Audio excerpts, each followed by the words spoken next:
Aliens and Immigrants by Tony Harriman, narrated by the author. More than once in my life I've been asked, "What religion do you belong to?" Before I ever took the time to seriously consider the question, I probably responded, Church of England or Protestant Christian. But as the years have gone by, I've had time to think about the question and now fashion my answer this way. I don't belong to any religion. I attend this particular church or that, but no religion owns me. And that's about the truth of it.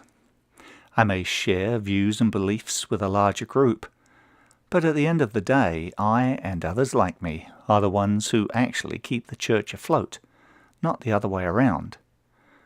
The church is not self-sufficient or self-supporting. We, the people, are the ones to give the movement staplers, paper clips, computers, letterhead, and things to write on that letterhead about, and people to write to. It would be well for us to remember that reality when we feel we have a gripe or a grudge about the way things get done among the higher-ups, and it wouldn't hurt for the higher-ups to remember that reality either. And more than once in my life I've been asked the question, "Where are you from?" Sometimes I play around a little and tell them I'm from the next town over, where I'm living now. But they smile at me and give me that look which says, "You don't sound like you're from around here." My speech, of course, quickly gives me away. Even though my accent has taken a beating over the years, my tongue still reveals that I am from somewhere else.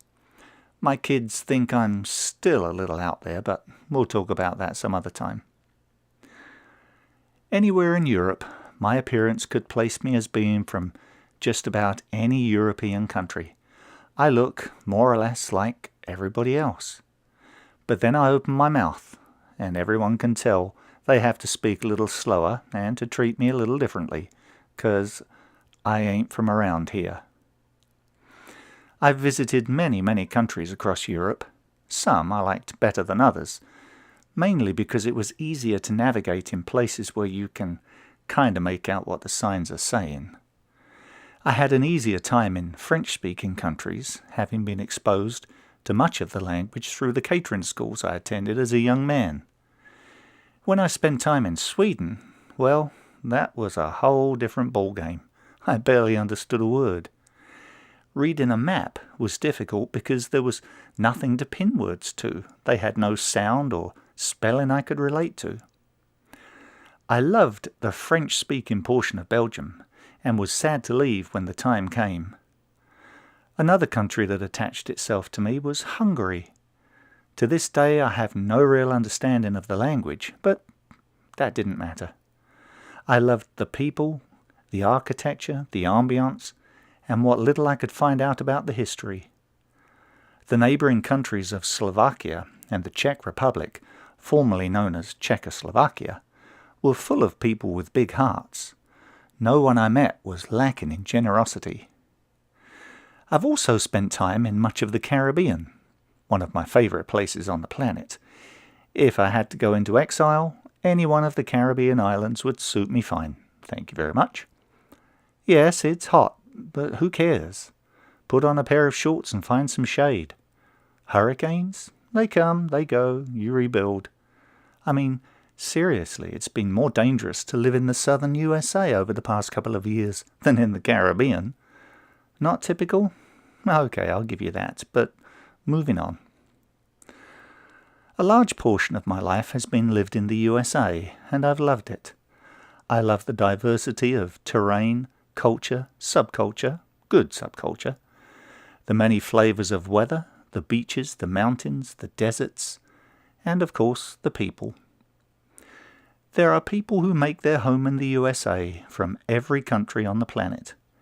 If you go to the East Coast, you'll meet people who boast of the Irish in their blood, or Scottish, Scandinavian, Russian, German. Go to the West Coast, and you'll likely meet people whose ancestors come from the total other side of the world.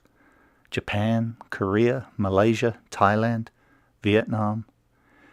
There are still a lot of Europeans, of course, but less than on the East Coast. Come to the southern USA and you will meet many folks whose ancestors hailed largely from Africa, brought over to work on the colonial plantations. Scattered throughout the center portion of the USA are those whose ancestors have a history in this country going back not hundreds, but thousands of years. The Native Americans, the Indians, mistakenly named, have lived in this country recording their history not on paper, but largely by tongue alone. There are a number of sites across the land where native paintings on cave walls have been preserved as much as possible, but really, much of the history of this land has been completely lost. I hear a voice. The country's only 400 years old. No, the country is young, but the land has hosted family, tribe, and nation going back much further than the English takeover. And of course, we shouldn't forget to mention how far abroad Spanish descendants have travelled. Probably the largest people group scattered throughout this country is the one whose ancestors came to the Americas on Spanish boats. It's incredible when you think about it. Spain is not such a large place, but its people have gone everywhere, just like the English, who paid for most of the initial colonization. One of the things that makes the USA such an interesting place to me is its people-culture diversity. I guess traveling the planet has subdued any superiority gene I might have been carrying. There are many ways to get things done that aren't wrong. I really don't feel like the rest of the world has to do it my way, because I am a part of the rest of the world, and those of us living here do it our way. This planet is our home. The people here, including myself, have a right to be individuals. My children have a right to be individuals. We are of the same blood, but our interests are just a little different from each other, and that suits me just fine. Their unique personalities are what make them unique, and I love them still. Everybody on the planet is a citizen of one of the many nations currently operating here. I don't remember the exact count, but there are more or less only 200 autonomous countries with a seat around the big table at the United Nations in New York or Geneva. 200. And each of those 200 nations contains a handful of little Frank Sinatras who cannot prevent themselves from constantly breaking into song, echoing the sentiments of my way. The rest of the world, in their opinion, would be better served if everyone did things their way.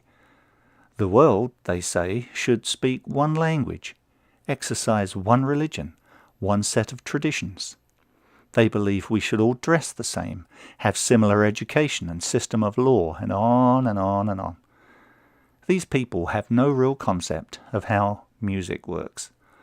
A piece of music is not just the melody, nor is it just the bass line.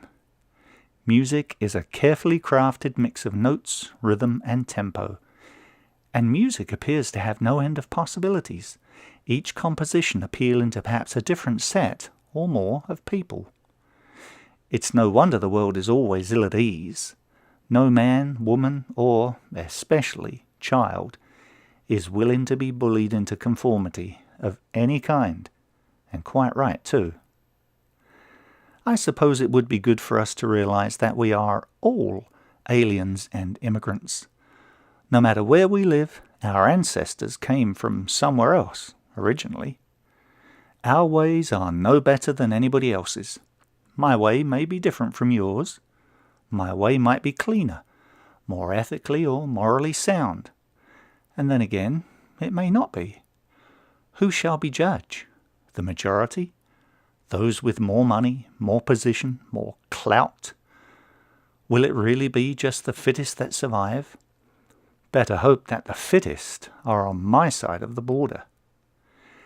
In my opinion, it is small-minded to believe that the inhabitants of the vast cosmos should be looking to me for guidance regarding how to conduct themselves or raise their children, organize their fridges or bookshelves. Should I honestly believe that I have somehow stumbled across the secret formula that keeps the physics of the universe, known and unknown, in order? So what religion do I belong to? None. I belong to the one who made me. And where do I come from? I come from my parents, who were citizens of planet Earth, and their ancestors were made from the dust which came from the ground on this third rock from the sun. If things carry on, then in the natural order of things, I shall return to that dust to be reborn in a new descendant. My dust is no better than anyone else's, and neither is yours. And when you consider that much of the dust currently residing on the planet is from way, way out there, coming into our atmosphere every day to layer the ground and provide food and material to make new people, we are all aliens and immigrants. And that's just my take on it.